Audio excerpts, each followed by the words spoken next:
22 that says, "Behold, beloved, I wish above all things that thou mayest prosper and be in health, even as thy soul prospers." And as I was reading your bio and how you got started, it made me even think about myself, about how many of us Christians that really understand that we must have a healthy mind and body to truly fulfill our purpose. It is such an interesting thing for us. We are so good in our Western culture here of separating out, of outsourcing everything in compartments. So, when we want to be healthy, we go to the gym or the doctor. When we need mental health issues, we go to the counselor. When we need to eat right, we go to the dietitian. When we need to, and we separate everything out. And really, I mean, we're one big thing. The body is one big organism, and it's all connected. And as I've studied what I've studied about the body, and I understand more and more about the emotions and how that's held in the body, and stress is held in the body, and all the mindsets that we have, negativity is held in the body, so is positivity, so is the joy, and all of those things are held in the body. Right. And we can find them. And it's just crazy to imagine the Lord being that brilliant as to give us this one body that does everything. And yet we somehow have decided that we can separate everything out, and that's better. I mean, it's really such a powerful thing to do when you combine everything together.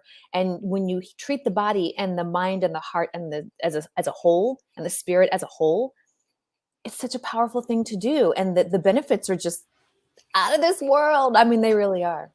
And that is so true. And I think about myself, because I've recently I'm ex-military.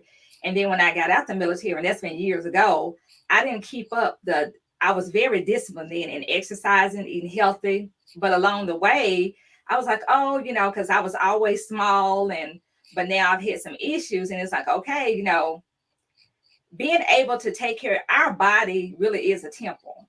Yes. And really understand that we have the gift. Our body is a gift.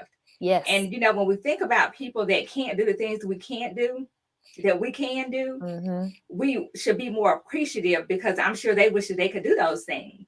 Right. And as I was also in it was a powerful statement that really stood out to me. And you were talking about, as you were looking for the different ways to still exercise, but some of them just didn't align with your biblical beliefs. And so in it says spiritual does not mean biblical. And that was very powerful. So let's talk more about this. When you said it was revealed to you by God that spiritual does not mean biblical, what was that revelation that you can share with our listeners, that they're on their journey, to fulfill their God-given purpose?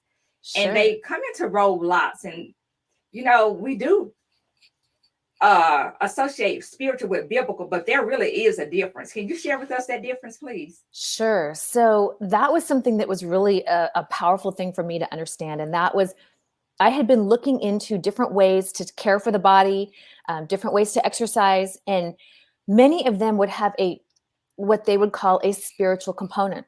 Mm-hmm.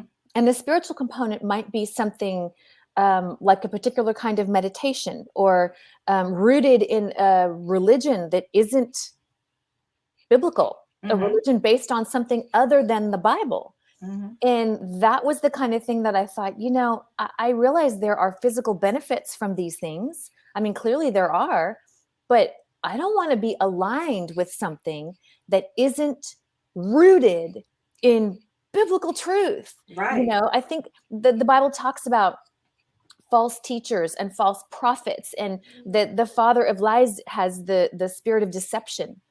And boy, it's so easy to see something that just seems so good and so peaceful, and this is so beautiful, but boy, it will lead you down a path fast that isn't where the Lord is.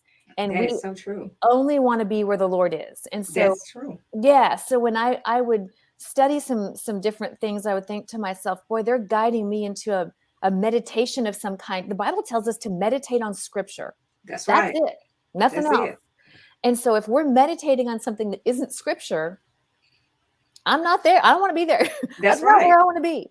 Hmm. So it was that kind of thing, definitely, that really hit home with me. Was, boy, if I'm going to do some kind of physical practice that involves something spiritual, which I really did want, it better be rooted in the Bible. Because if it's Hmm. not, we're off track somewhere. And that's so true. And as we associate this with our purpose, so many times we think that this is a spiritual thing, but as you say it, it's not a biblical thing. Right. So that can get us off track. That can be a detour to our purpose. And I know there's been several times when I've been online YouTube because I do meditation, and some of those things I was like, oh, that doesn't sound, it didn't sit well in my spirit.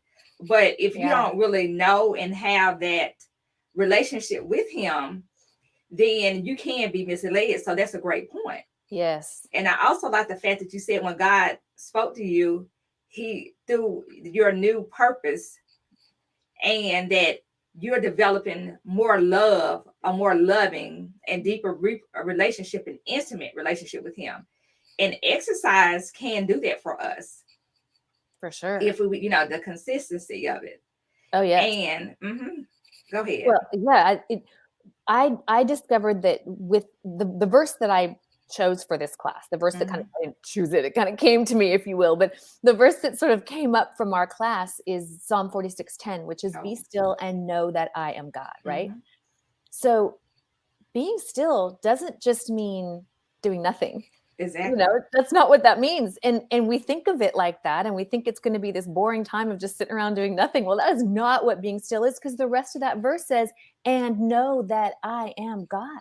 Exactly. And when you sit and you think about what makes God God, all the attributes that make God God, what makes him God?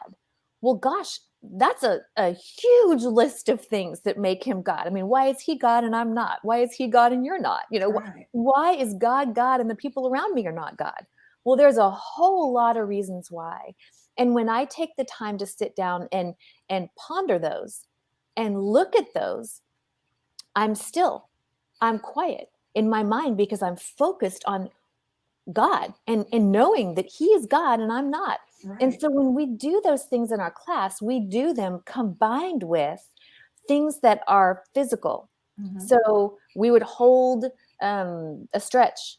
And while we're in that stretch, we would be talking to the Lord about stretching us in a particular area That's spiritually good. while we are physically stretching. Hmm. Or when we're holding an isometric hold to strength train, we're holding a squat or something, that our lunge, we're holding that position because it's difficult to do. We're asking the Lord to infuse us with strength because we want to build not only muscular endurance, but spiritual endurance. And the Bible Hmm. tells us in James that when we go through trials, it will test our faith and produce endurance. And so it's Right. this really great way to combine the physical and the spiritual, which is a double whammy. I mean, Right. it's awesome. It's been incredible. And you're right about the love. My relationship with the Lord has changed dramatically in this practice because I have been able to ponder. Every week I have a theme for class, the still study focus, we call it. Hmm. And the focus will be different every week. Sometimes it's wisdom or compassion or joy or love or righteousness or holiness or something, one of the attributes of God.